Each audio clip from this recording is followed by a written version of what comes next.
21 minutes past 5. It wasn't so long ago that animal rights activists had virtually killed off the fur market, convincing women that wrapping themselves in it was morally unacceptable. Over the past 4 years, though, there's been a growth in demand from markets like Russia and China, which has trebled the price of mink skin. But are we about to see a decline again, with too many pelts flooding the market? Malcolm Brabant's been to the world's biggest fur auction in Copenhagen to find out whether, after the boom, it might be bust for the fur industry. Lot number 87. Lot number 87. Here's 400 again. 400, 400, 400, 400, 400, 400, 400, 400, 410, for 10, for 20, for 20, for 20, for 20. The auctioneer's patter is frenetic, as are the amounts changing hands. Nearly £13,000 a second. 400, 10. I have 10. 400, now 20. 420, now for 20, 30. The atmosphere in the auction room is electric, as 5.6 million mink skins go under the hammer. After reaching rock bottom earlier this year, prices surged 20% higher than at the most recent auction in Finland, to an average of about £35 per skin. The fur market now is stabilised, it's consolidated itself, it will now at a base which makes it accessible to many markets, not only just China, but Russia and Europe and North America. Frank Zilberquite runs Hockley, which claims to be London's biggest fur retailer. I think we're going to see just a further spreading of the geographic markets for our product, and I think the fur industry is looking at a very healthy future. I'm in the exhibition hall of Copenhagen Fur, the world's largest auction house of its kind. There's a musty smell from the thousands of pelts hanging from hooks, being examined by potential buyers, mainly from China. I'm with the chairman of Copenhagen Fur, Theo Petersen. What exactly are we looking at the moment? We are looking at the best mink in the world. The Danish mink farmers produce the best skins and get the highest price.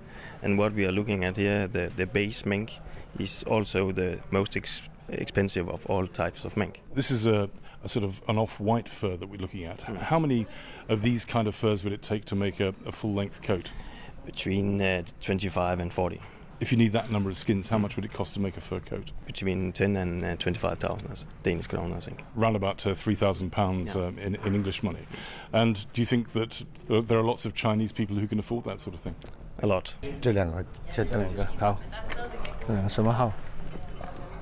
Alan Wong, a furrier from Hong Kong, is examining the mink skins with an assistant. 44 and 44, please. Can you explain to me why it is that Chinese people like fur so much? I think it is a luxury to them. It represents self-esteem, I guess. I'm not so optimistic about it for the future 5 years because of the China import policy. To import the skin, to dress the skin, because dressing the skin produces a lot of pollution. So they are cutting it down. Copenhagen Fur goes all out to accommodate its Chinese buyers. Lunchtime feasts cater to regional tastes.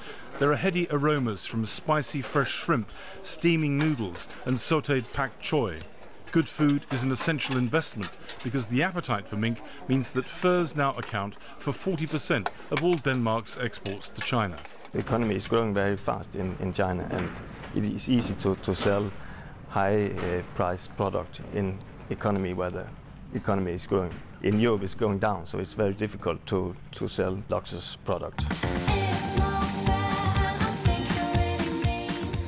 Fur has also taken off in Britain thanks to the endorsement of pop stars like Lily Allen, who's been photographed wearing the creations of Frank Zilberquite's company. Our mother company has tripled its turnover.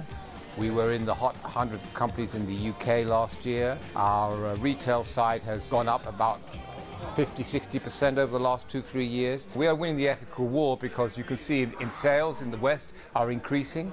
We have high animal welfare standards, and if you compare us to other industries, maybe the leather or the meat industry, you will see that our standards actually surpass theirs.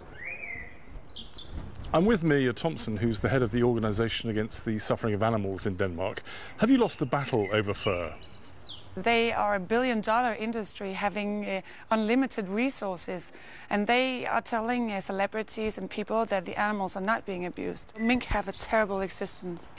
For meat, you could argue that if you eat meat, it's because you can't be hungry. But wearing fur has, no function. We will continue campaigning, of course, and we don't see ourselves as the losers. Yes, for 40.